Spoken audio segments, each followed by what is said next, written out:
Genesis 37. And Jacob dwelt in the land of his father's sojournings, in the land of Canaan. These are the generations of Jacob. Joseph, being 17 years old, was feeding the flock with his brethren, and he was a lad with the sons of Bilhah, and with the sons of Zilpah, his father's wives. And Joseph brought the evil report of them unto their father. Now Israel loved Joseph more than all his children, because he was the son of his old age, and he made him a coat of many colors. And his brethren saw that their father loved him more than all his brethren, and they hated him, and could not speak peaceably unto him. And Joseph dreamed a dream, and he told it to his brethren, and they hated him yet the more. And he said unto them, Hear, I pray you, this dream which I have dreamed. For behold, we were binding sheaves in the field, and lo, my sheaf arose, and also stood upright. And behold, your sheaves came round about, and made obeisance to my sheaf. And his brethren said to him, Shalt thou indeed reign over us, or shalt thou indeed have dominion over us? And they hated him yet the more for his dreams and for his words. And he dreamed yet another dream, and told it to his brethren, and said, Behold, I have dreamed yet a dream. And behold, the sun and the moon and 11 stars made obeisance to me. And he told it to his father and to his brethren, and his father rebuked him, and said unto him, What is this dream that thou hast dreamed? Shall I and thy mother and thy brethren indeed come to bow down ourselves to thee to the earth? And his brethren envied him, but his father kept the saying in mind. And his brethren went to feed their father's flock in Shechem. And Israel said unto Joseph, Are not thy brethren feeding the flock in Shechem? Come, and I will send thee unto them. And he said to him, Here am I. And he said to him, Go now, see whether it is well with thy brethren, and well with the flock, and bring me word again. So he sent him out of the vale of Hebron, and he came to Shechem. And a certain man found him, and behold, he was wandering in the field. And the man asked him, saying, What seekest thou?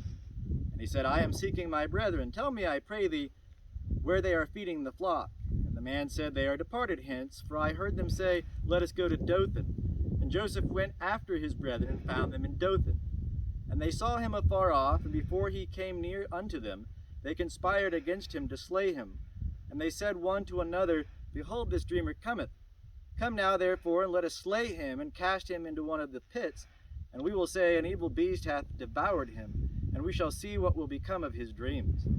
And Reuben heard it, and delivered him out of their hand, and said, Let us not take his life. And Reuben said unto them, Shed no blood, cast him into this pit that is in the wilderness, but lay no hand upon him, that he might deliver him out of their hand, to restore him to his father. And it came to pass, when Joseph was come unto his brethren, that they stripped Joseph of his coat, the coat of many colors that was on him. And they took him and cast him into the pit, and the pit was empty, there was no water in it. And they sat down to eat bread, and they lifted up their eyes and looked, and behold, a caravan of Ishmaelites was coming from Gilead, with their camels bearing spicery and balm and myrrh, going to carry it down to Egypt.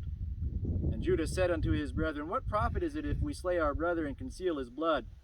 Come, and let us sell him to the Ishmaelites, and let not our hand be upon him, for he is our brother, our flesh. And his brethren hearkened unto him, and there passed by Midianites, merchantmen, and they drew and lifted up Joseph out of the pit, and sold Joseph to the Ishmaelites for 20 pieces of silver. And they brought Joseph unto Egypt. And Reuben returned unto the pit, and behold, Joseph was not in the pit, and he rent his clothes. And he returned unto his brethren, and said, The child is not. And I, whither shall I go? And they took Joseph's coat, and killed a he-goat, and dipped the coat in the blood. And they sent the coat of many colors, and they brought it to their father, and said, This have we found. Know now whether it is thy son's coat or not? And he knew it, and said, It is my son's coat. An evil beast hath devoured him. Joseph is without doubt torn in pieces. And Jacob rent his garments, and put sackcloth upon his loins, and mourned for his son many days. And all his sons and all his daughters rose up to comfort him, but he refused to be comforted. And he said, For I will go down to Sheol to my son mourning. And his father wept for him. And the Midianites sold him into Egypt unto Potiphar, an officer of Pharaoh's, the captain of the guard.